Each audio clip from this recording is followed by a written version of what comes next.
Hello everyone, welcome to biology lecture. Myself Somnath Palicha from Saraswat International School, Papi. Today we are going to start with our new topic that is called as the different types of the pollination.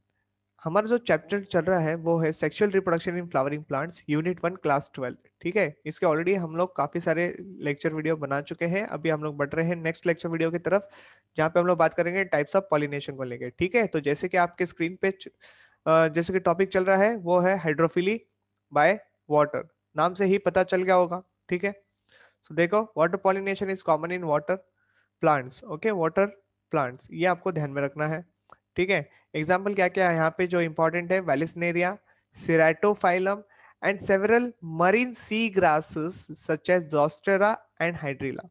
Okay, बढ़ते हैं आगे। Which grow in the fresh water.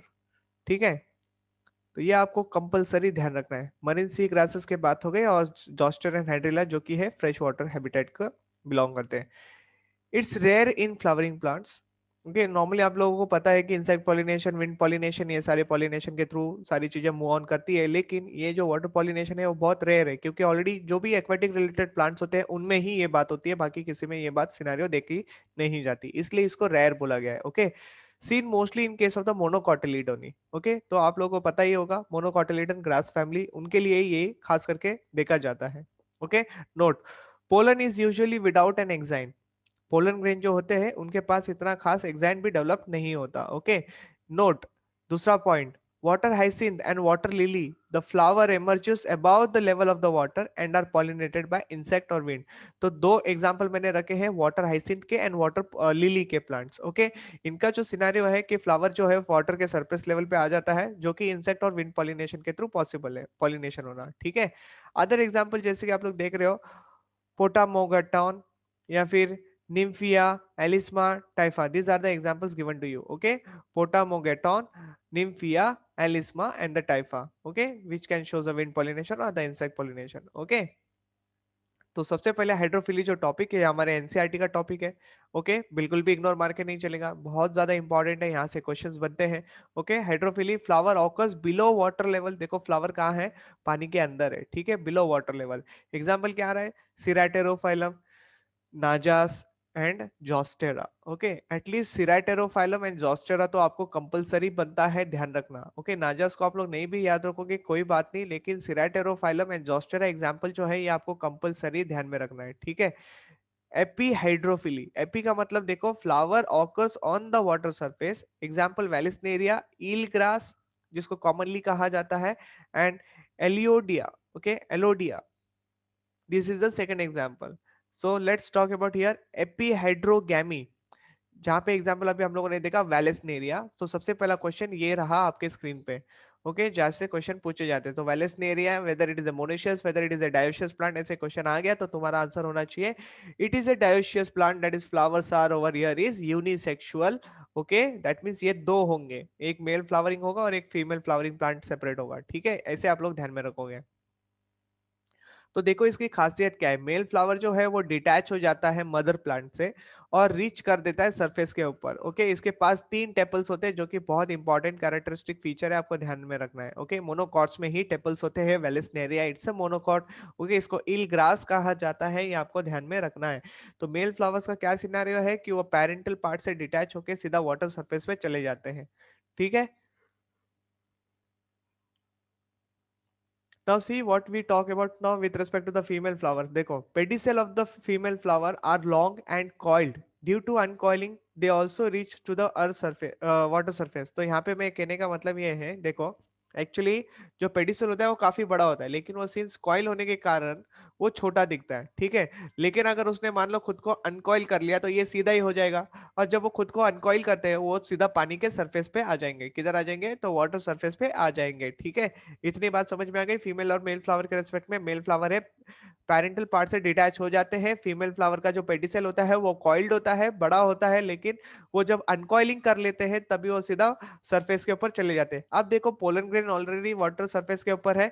Okay, और ये जो अनकॉइलिंग हुआ है वो भी ऊपर चले गए हैं। ओके, मतलब फीमेल फ्लावर जो है वो भी ऊपर पहुंच चुके हैं। तो नोट करने वाली क्या बात है, देखो, male flower are carried to the female flowers by the water current. तो जैसे वाटर करंट्स होता है तो मेल फ्लावर फीमेल फ्लावर के कांटेक्ट में आ जाते हैं, and when it comes in the contact with the female flower the pollen grains are deposited on the stigma and the pollination occurs on the surface of the water. तो ये आपको ध्यान में रखना है कि पॉलिनेशन कहाँ होता है, वेलिस्नेरिया में, तो सरफेस ऑफ द वाटर पे होता है, इसलिए एपी हाइड्रोगैमी कंडीशन कहा गया है। ठीक है, अभी नेक्स्ट कंडीशन जो आ रही है यहाँ पे हाइड्रोफिली के अंदर, दैट इज अ हाइपोहाइड्रोगैमी। ओके, यहाँ पे एग्जांपल जो आपको पढ़ना है दैट इज जोस्टेरा एंड सिराटेरोफाइलम। तो जोस्टेरा जो है इसके पास लॉन्गेस्ट पोलन ग्रेन होता है, नीडल लाइक होता है, विदाउट एक्साइन होता है। ये तीनों के तीनों कैरेक्टरिस्टिक आपको ध्यान में रखनी है। ओके, जोस्टेरा का जो पोलन ग्रेन है वो साइज में लॉन्गेस्ट माना गया है। ठीक है, नीडल लाइक होते हैं और विदाउट एक्साइन होते हैं। यहाँ पे जो फीमेल फ्लावर्स होते हैं that will be remain submerged in the water. Okay, वो कभी ऊपर नहीं आएंगे, लेकिन पोलन ग्रेन जो है वो रिलीज कर दिए जाते हैं पानी के अंदर। Some of them reaches to the stigma and achieves the pollination. तो वाटर करंट की तरफ मूव करके वो सीधा फीमेल फ्लावर की तरफ आ जाते हैं और पॉलिनेशन हो जाता है। तो ये पानी के अंदर ही हुआ, इसलिए हाइपोहाइड्रोगैमी। ठीक है, नोट करने वाली बात क्या है, here flowers are not colourful and do not have the nectar also. Okay, note करने वाली दूसरी point, here the pollen grains can germinate on the water surface and sink inside the water on the female flower। तो कभी कभी ऐसी possibility है कि जो पोलन ग्रेन्स रिलीज होते हैं वो पानी के सरफेस पे जाएंगे, वहां से फिर ऑस्मोसिस वगैरह होगा, फिर वो पानी के अंदर आएंगे। ओके, तो फीमेल फ्लावर के ऊपर गिर के पॉलिनेशन भी हो सकता है। ओके, तो यही सारी बातें यहाँ पे मैंने शॉर्टकट में with the respect to diagram बताने की कोशिश की है। तो देखो यहाँ पे ये जो एपीहाइड्रोगैमी, जहाँ पे वेलिस्नेरिया आपने पढ़ा जिसको कॉमनली ईल ग्रास कहते हैं, तो ये रहे जो फीमेल का आप लोग देख रहे हो यहाँ पे फ्लावर जो कि कॉइल्ड है। ठीक है, और यहाँ पे जो मेल का है वो स्पैडिक्स आप लोग यहाँ पे देख पा रहे हो। ठीक है, और यहाँ पे 3 टेपल्स भी आप लोग देख पा रहे हो। ठीक है, तो पॉलिनेशन होता है पानी के सरफेस के ऊपर, और जैसे पॉलिनेशन होता है फीमेल का जो पेडिसेल होता है वो अनकॉइल होकर सीधा फ्लावर को ऊपर लेके जाता है। ठीक है, और फिर बाकी की सारी बातें आपको पता है कि पॉलिनेशन हो जाएगा। वही आप लोगों ने यहाँ पे जोस्टेरा में सेराटेरोफाइलम में क्या देखा, तो मेल जो है वो अपने पोलन को रिलीज करते हैं, वो सरफेस पे जाते हैं, फिर वहां से नीचे आके फीमेल फ्लावर के ऊपर गिरते हैं। Okay, so inside the water body pollination हो रहा है। ठीक है, so pollen germinates on the surface of the water and sink in the water on the female flower. Fine. Next, let's move ahead with respect to the another type that is called as entomophily. Okay, so नाम से ही पता चल गया होगा entomophily, क्योंकि हम लोगों ने पहले लेक्चर में डिस्क्राइब किया ही था। तो it is insect are the most common pollinators over here. So flower producing nectar and fragrance with bright colours attracts the insect. तो ये ही सारी बातें जो है फ्लावर की वो इंसेक्ट को उसके पास अट्रैक्ट कर लेती है। कुछ मॉडिफिकेशन है जो आपको ध्यान में रखना है कि इंसेक्ट को अगर अट्रैक्ट करना है तो प्लांट्स अपने आप को किस तरीके से मॉडिफिकेशन में लेके जा सकते हैं। ठीक है, तो जैसे कि बोगनविला की बात करें तो उनके पास ब्रैग जो है वो कलरफुल हो जाते हैं। अभी यहाँ पे जितने भी लिस्ट में दे रहा हूँ ये सारे के सारे स्ट्रेट फॉरवर्ड क्वेश्चन है, आपके लिए ध्यान रखना। ओके, तो बोगनविला के अंदर ब्रैग जो है वो मॉडिफाइड हो जाते हैं, कलर्ड हो जाते हैं। ठीक है, क्योंकि इनके फ्लावर जो है वो छोटे होते हैं, डल कलर होते हैं। ओके, इसलिए ऐसे ऐसे मॉडिफिकेशन यहाँ पे देखने मिला। चलो बढ़ते हैं आगे। इन यूफोरबिया की बात करें तो लीफ बिकम्स कलर्ड। ओके, इन मस्टर्ड के बारे में बात करें तो sepals become coloured.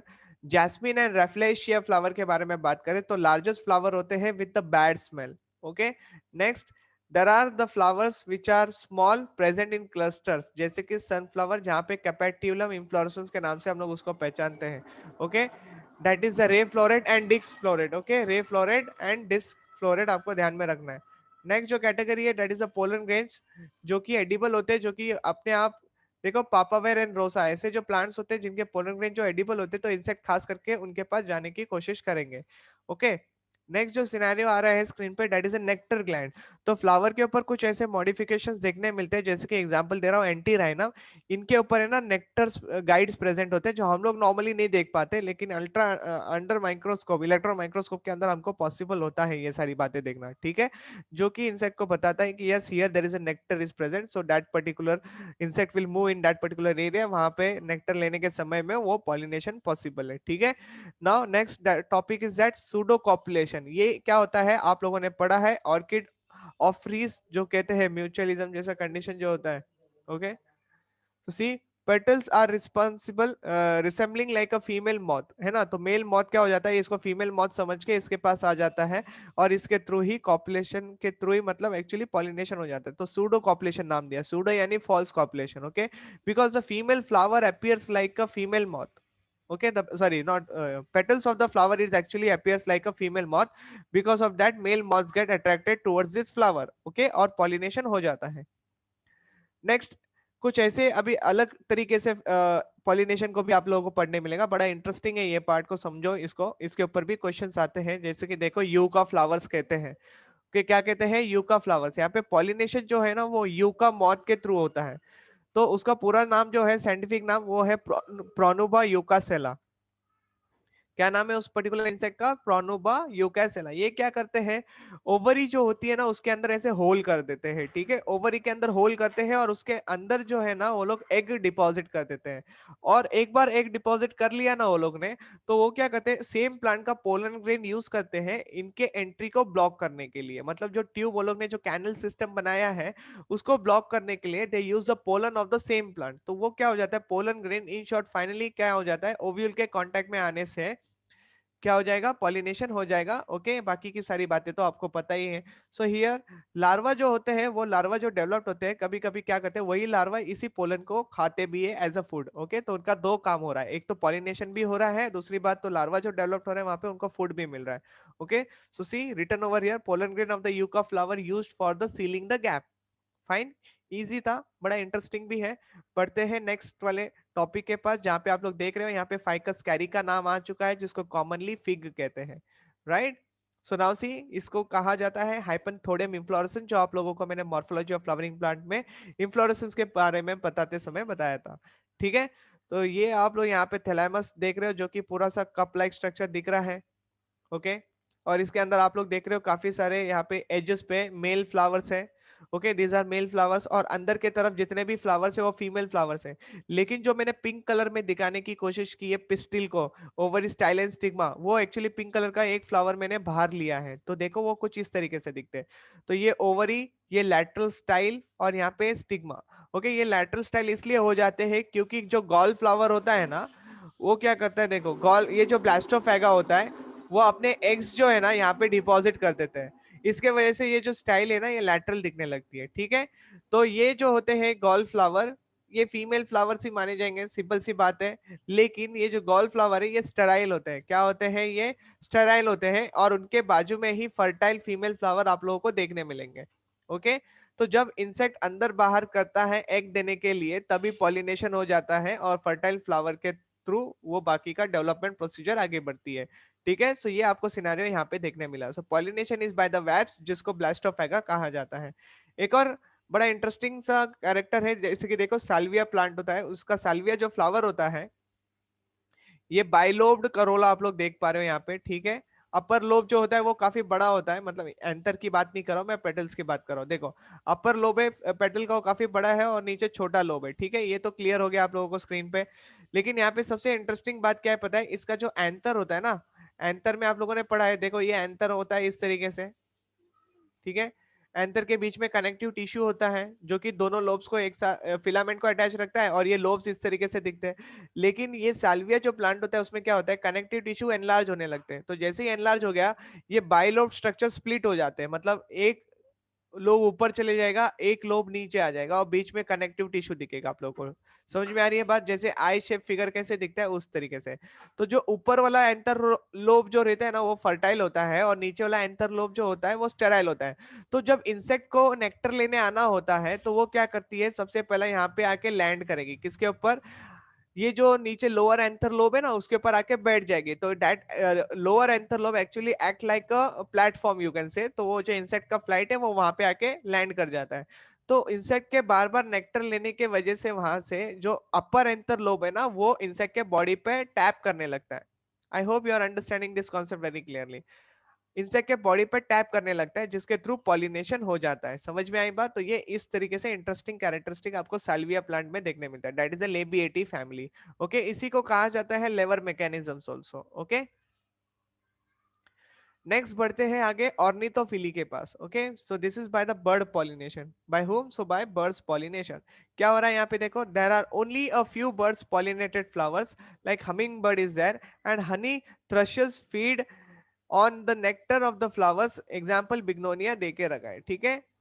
Next example देखो, जैसे कि यहाँ पे स्टेरलिजिया बॉम्बैक्स सिल्क कॉटन ट्री जिसको कहा जाता है, ओके, एरिथनिया जिसको कोरल ट्री कहा जाता है, कैलिस्टिमॉन जिसको बॉटल ब्रश कहा जाता है, okay, butea monosperma is there, eucalyptus is there, grevillea is there, agave is there, aloe, then tobacco, viscum, banana, this are all bird pollinated. Okay, ये सिंपल सी बात है, आप लोग ध्यान में रखो। कुछ एग्जांपल्स है जो आपको ध्यान में रखने ही पड़ेंगे, ठीक है।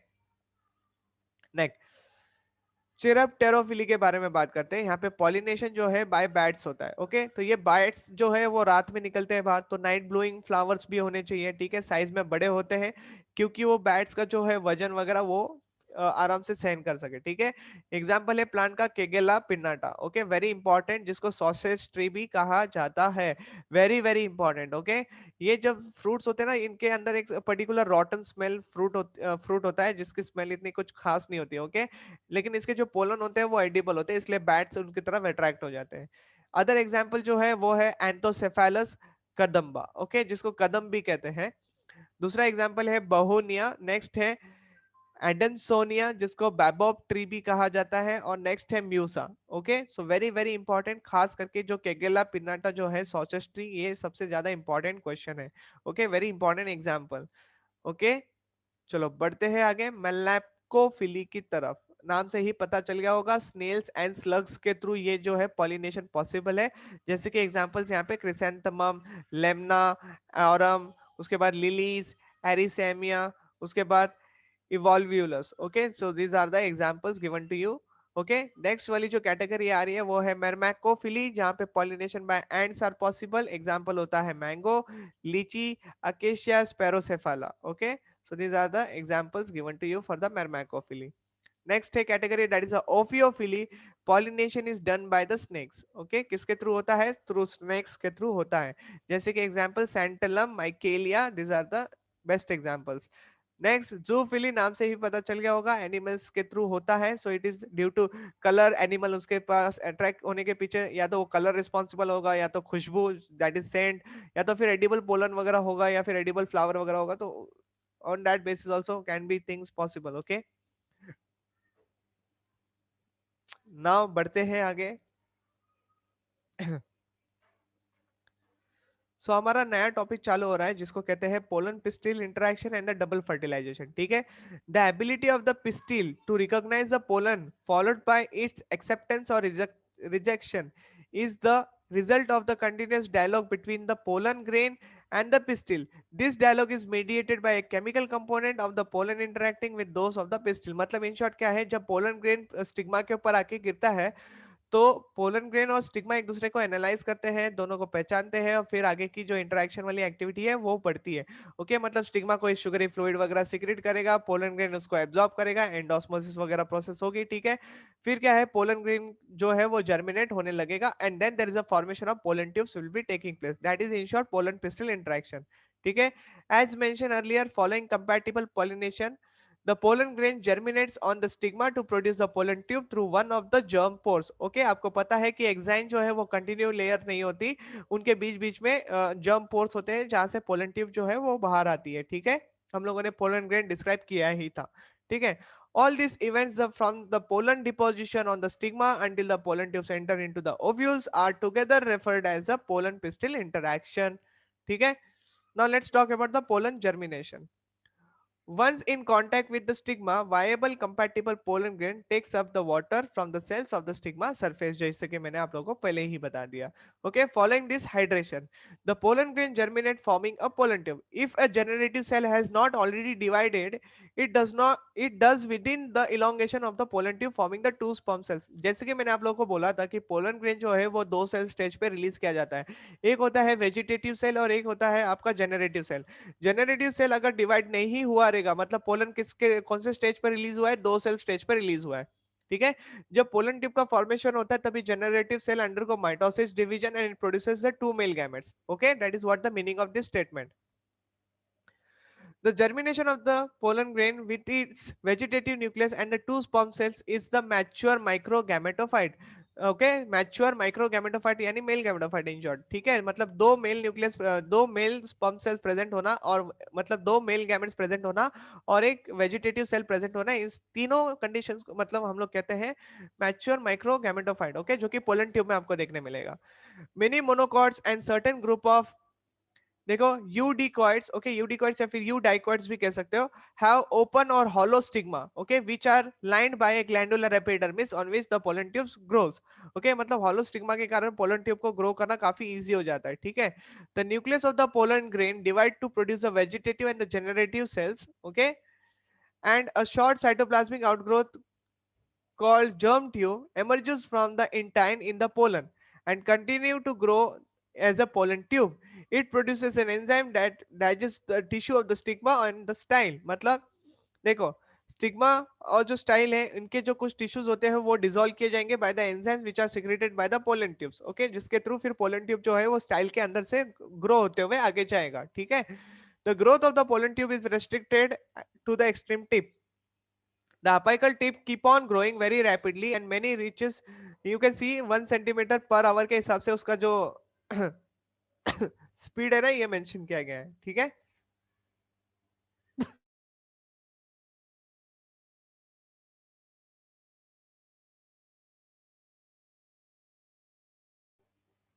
बढ़ते हैं आगे।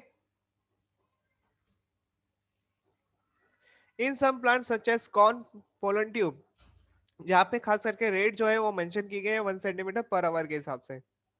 अभी नोट क्या बोलता है यहाँ पे, देखो, in addition to many angiosperm pollen tubes deposited callus plugs that seal off the older portion of the tube and forms the sperm continuing apical portion. अगर यही मैं आपको डायग्राम के थ्रू दिखाने की कोशिश करूं तो ये रहा डायग्राम आपके स्क्रीन पे, ओके।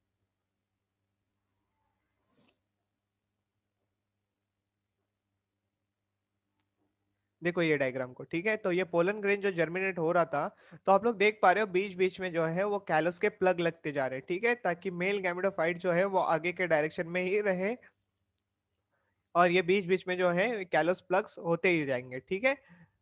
समझ में आ गया बात, तो इसी के बारे में मैं एक्चुअली बात कर रहा था अभी। Now see, our next topic is that entry of the pollen tube, है ना। तो पोलन ट्यूब ओव्यूल के अंदर जब एंटर करता है तो कितने टाइप से पॉसिबिलिटी है। एक है पोरोगैमी, okay, when the pollen tubes enter through the ovule, enters the ovule through the micropylar reason, तो हम लोग उसको कहते हैं पोरोगैमी, okay.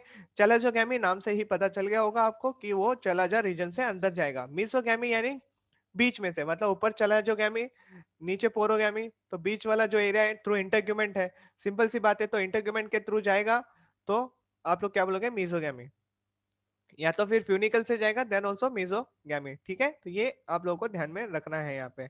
So now see over here, after the arrival to the embryo sac the pollen tubes enter one of the synergid cells, okay, मतलब pollen tube क्या हो जाएगा, सिनर्जिड्स के पास आ जाएंगे, उसके अंदर घुस जाएंगे, ठीक है, बस्ट ओपन हो जाएगी through it's intercellular filiform apparatus. तो फिलीफॉर्म एपैरेटस बता देती है कि यहाँ पे सिनर्जिड्स है, उसके अंदर चले जाती है पोलन ट्यूब, वहां पे बस्ट ओपन हो जाती है, रिलीज करती है मेल गैमेट्स को, ठीक है। So when the pollen tube is within the synergid cytoplasm, it bursts and the vegetative nucleus and the both sperm cells are discharged into the synergids. One of the male gamete fuses with the egg resulting in the production of the zygote. Okay, यहाँ पे जो vegetative cells है अगर वो बचा तो जाएगा, otherwise vegetative cell जो है वो पोलन ट्यूब जर्मिनेशन के समय जब दो स्पर्म सेल्स फॉर्म्ड हो जाते हैं तभी वो डीजेनरेट भी हो जाती है, ठीक है। This is called as a syngamy, or you can say true fertilization, which is discovered by the Starsberger. Okay, very important name, very important scientist. Okay, और जो second male gamete जो होता है that is fuses with the secondary diploid nucleus producing a triploid primary endosperm nucleus. This is called as a triple fusion. Okay, this phenomena was discovered by the S.G. Navachin in the plants called as the Fritillaria and Ilium. Okay, तो यहाँ पे हम लोगों ने पूरा scenario खत्म कर दिया है, pollen tube, pollen pistil interaction and all. बाकी की जो सारी बातें हैं वो आपको पढ़ाई जाएगी नेक्स्ट लेक्चर से, ठीक है। फिलहाल आप लोग जो यहाँ पे स्क्रीन पे देख रहे हो एक पैराग्राफ देखो, जैसे कि thus in an embryo sac there is the occurrence of the sexual fusion, one is syngamy and another is called the triple fusion, तो इसको हम लोग कहते हैं double fertilisation. Okay, which is considered as a unique feature of angiosperm. Keep reading your NCERT. मिलेंगे आपको next lecture से, तभी हम लोग बाकी की बातें करेंगे, क्योंकि अभी तक हम लोग फर्टिलाइजेशन वाले पार्ट को डील कर चुके हैं ना। तो फर्टिलाइजेशन के बाद जो एंडोस्पर्म वगैरह फॉर्मेशन होता है, एम्ब्रियो फॉर्मेशन होता है, वो सारी बातें हम लोग नेक्स्ट लेक्चर से करेंगे। ठीक है, तब तक के लिए बाय बाय।